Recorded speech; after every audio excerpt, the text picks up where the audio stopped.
Hola, ¿cómo están? Vamos a resolver el ejercicio número 4 de la cápite de energía de la práctica número 3, donde nos dice que se tiene un resorte con coeficiente de elasticidad K igual a 1180 newtons metros, el cual está comprimido a una distancia X igual a 0,1 metros y se encuentra sobre una plataforma a una altura de 22 metros. Nos dice que una vez que hayamos soltado el bloque de masa M, el bloque recorre sobre una plataforma lisa para posteriormente caer en una plataforma inclinada de 10 metros de altura y con coeficiente de rozamiento igual a 0,5, logrando el bloque al final del descenso obtener una velocidad de 10 metros sobre segundo. Y nos pide hallar el valor del ángulo alfa, considerando que la masa es igual a 1 kilogramo.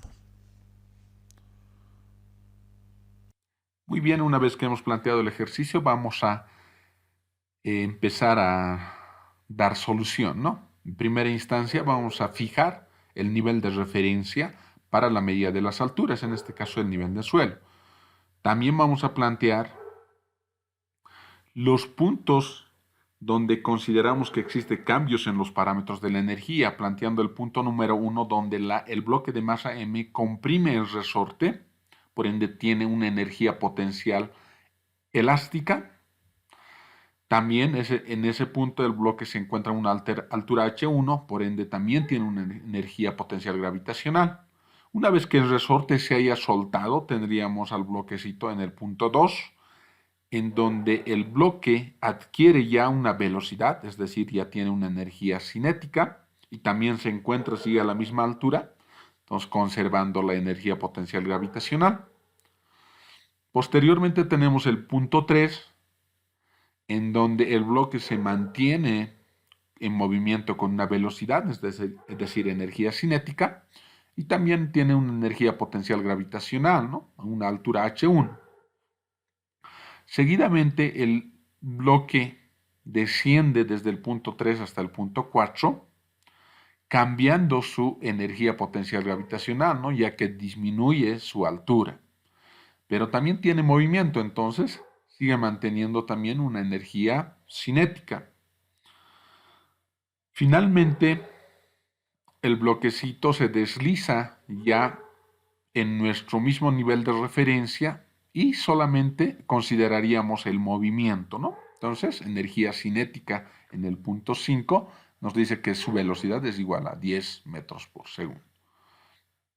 Entonces vamos a anotar también los datos que tenemos en el enunciado, donde tenemos que la constante elástica del resorte es 1180 newtons, la compresión del resorte en la posición 1, que es de 0.1 metros, la altura de la superficie superior, que es de 22 metros, la altura máxima de la superficie inclinada, que es de 10 metros.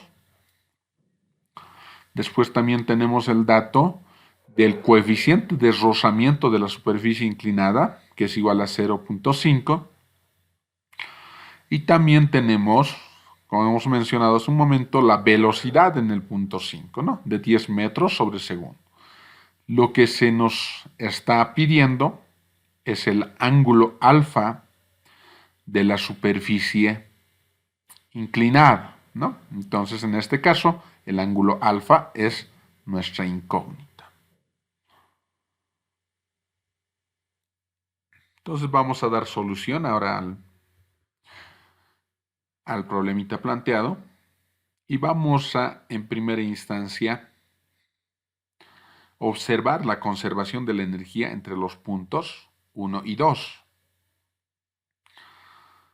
Para ello vamos a anotar la ecuación que nos va a servir para el análisis de todos los puntos, donde vamos a decir que la energía en el punto inicial debe ser igual a la energía en el punto final, pero también considerando los trabajos a favor y en contra del movimiento que se pueda realizar en ese tramo, ¿no? Del punto 1 al punto 2 en este caso. vamos a plantear las ecuaciones de los tipos de energía que podemos tener, ¿no? Podríamos tener energía cinética, que es debido a la velocidad, energía potencial, que es debido a que el bloque se encuentre a una cierta altura, y también la energía elástica, ¿no? Que es debido a la actuación del resorte, ¿no? En este caso, su compresión. Y en el punto 2 tendríamos lo mismo, ¿no? Tendríamos que plantear los mismos tipos de energía y ver cuáles existen y cuáles no existen en ese punto, ¿ya? Entonces, una vez que hemos planteado la ecuación completa de la conservación de la energía entre los puntos 1 y 2, ahora desarrollamos, ¿no?, las ecuaciones que corresponden a cada uno de los tipos de energía, ¿no? Primera instancia tendríamos la energía cinética, que es igual a un medio de la masa por la velocidad, en este caso el punto 1 al cuadrado, más la energía potencial, que sería igual a la masa por la gravedad por la altura a la que se encuentra, en este caso h1. Y también tendríamos la energía elástica, que es igual a un medio kx al cuadrado. En el segundo componente tendríamos lo mismo, ¿no? Los mismos tipos de energía. Pero comparando los dos lados de la ecuación, vemos que la energía potencial gravitacional en ambos puntos, tanto en el punto 1 y en el punto 2, es lo mismo, ¿no? Porque está a la misma altura. Entonces, esos dos términos se van a eliminar. También, como en el punto 1 se está comprimiendo el resorte, aún no tiene velocidad. Entonces, la energía cinética en el punto 1 es igual a 0. También, en el punto 2, el bloque ya está con movimiento, ¿no? Ya no está en contacto con el resorte. Entonces, ya no se tiene la energía elástica en el punto 2. Entonces, ese término también va a ser 0. Y repitiendo una vez más que los trabajos realizados a favor o en contra son igual a 0, ¿no? Por eso ya lo hemos puesto simplemente 0. Entonces, con los términos que nos han quedado o con las variables de energía que sí existen en el punto 1 o en el punto 2, nosotros vemos cuál es la incógnita que nos falta, ¿no? Entonces, revisando las variables, vemos que nos falta la velocidad en el punto 2. Despejando la velocidad en el punto 2, tendríamos el término siguiente, ¿no? El que estamos viendo en la pizarra.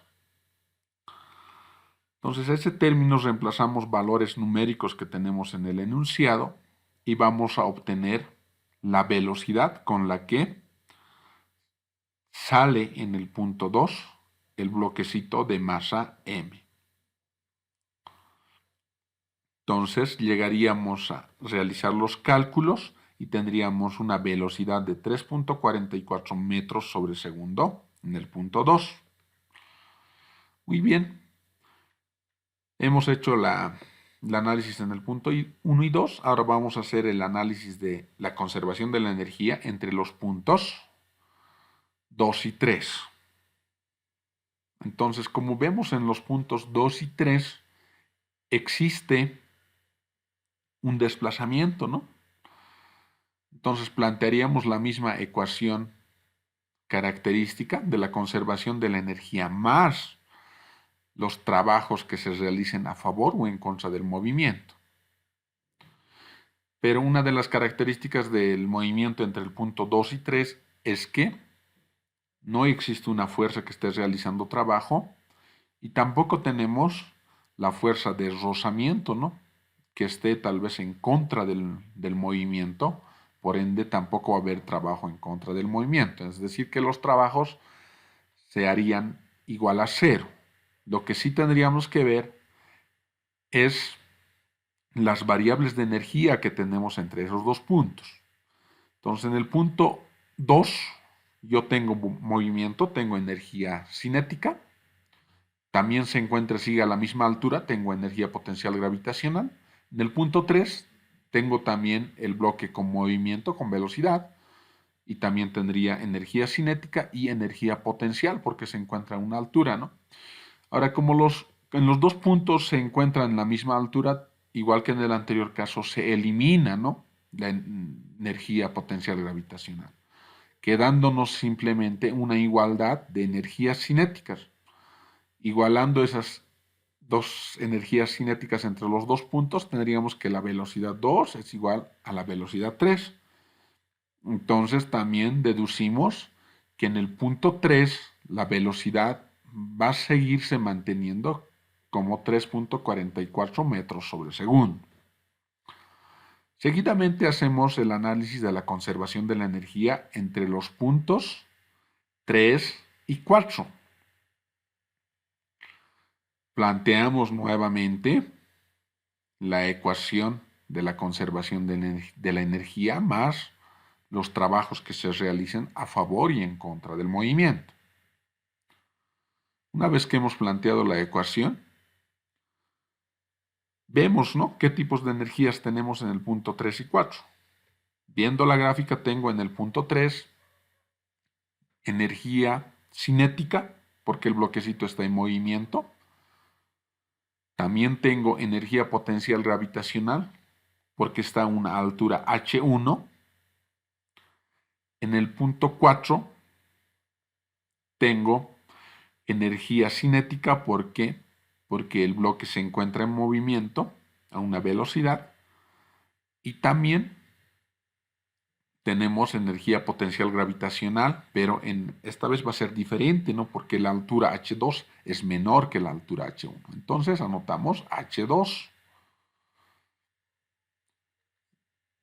No tenemos tampoco fuerzas externas que estén realizando trabajo con el bloque en estos dos puntos, ¿no? Entonces ponemos más 0 como trabajo a favor y más 0 como trabajo en contra. De la ecuación que tenemos que el término de la masa se encuentra en todos los términos, ¿no? Entonces, podemos simplificar esto, ¿no? Entonces, vamos a llegar a tener una ecuación sin una de las variables, ¿no?, que nos simplifica un poco a la hora de plantear la variable que nos falte. En este caso, la variable que vamos a hallar de la ecuación es la velocidad en el punto 3, en el punto 4. Entonces, despejando la velocidad en el punto 4, tendríamos la siguiente ecuación, ¿no? Entonces, teniendo ya la ecuación, reemplazamos valores numéricos para obtener la velocidad en el punto 4, el cual va a ser igual al siguiente término, ¿no? Una vez que tengamos eso, acudimos a nuestras calculadoras y calculamos el valor de la velocidad en el punto 4, llegando a tener un valor de 15,72 metros sobre segundo como velocidad en el punto 4. Finalmente vamos a plantear la conservación de la energía entre los puntos 4 y 5. Como tenemos una superficie inclinada, para ello vamos a plantearlos un diagrama de cuerpo libre en donde anotemos todas las características, ¿no? Todas las características de las fuerzas que se ven involucradas entre la masa y la superficie inclinada, ¿no? Entonces, en el gráfico estamos viendo que involucra la masa por la gravedad como peso, la fuerza de rozamiento que va en contra del movimiento y la reacción normal de la superficie, ¿no? Entonces, de ello vamos a sacar que la reacción normal es igual a la masa por la gravedad por el coseno del ángulo θ. Y también vamos a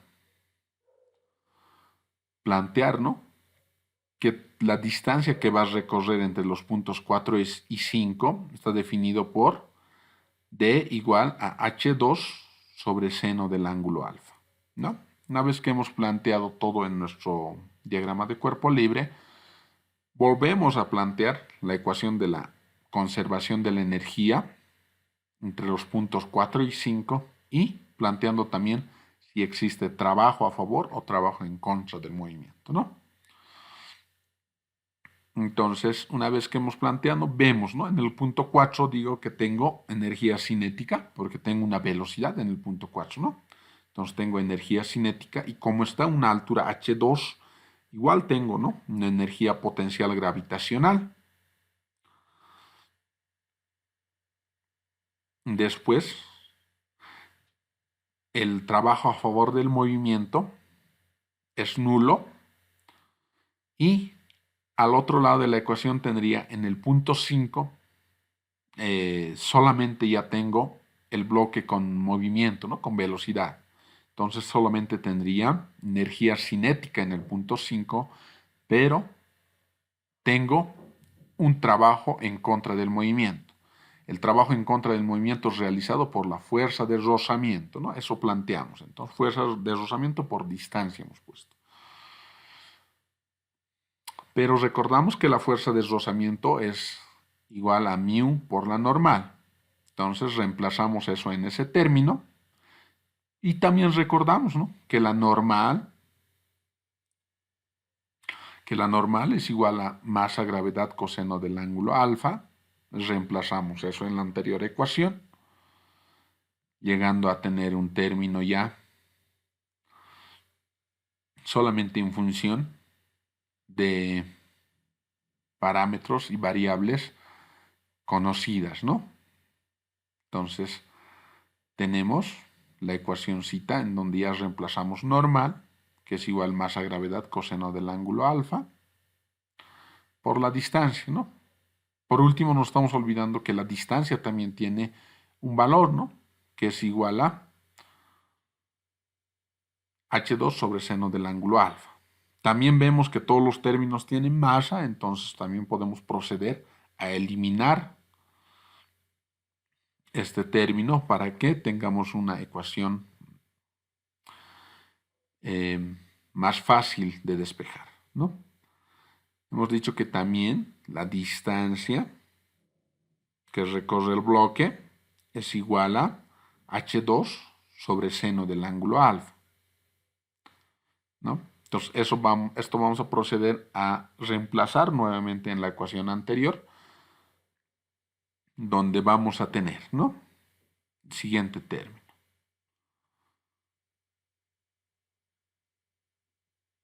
Entonces, como estamos viendo, ya son parámetros que nosotros conocemos y las únicas incógnitas ahí tendrían que ser el ángulo alfa, ¿no? Como tenemos coseno del ángulo alfa sobre seno del ángulo alfa, podemos plantear ello como 1 sobre tangente del ángulo alfa. Una vez que hemos planteado esa ecuación, solo hemos dicho que tenemos como incógnita el ángulo alfa, entonces despejamos tangente del ángulo alfa. Despejando tangente del ángulo alfa tendríamos el siguiente término, ¿no?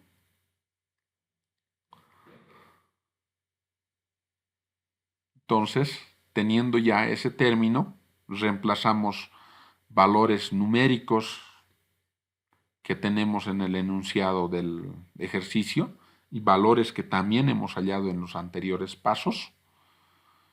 Llegamos a obtener que el ángulo alfa va a tener un valor de 15,9 grados, ¿no?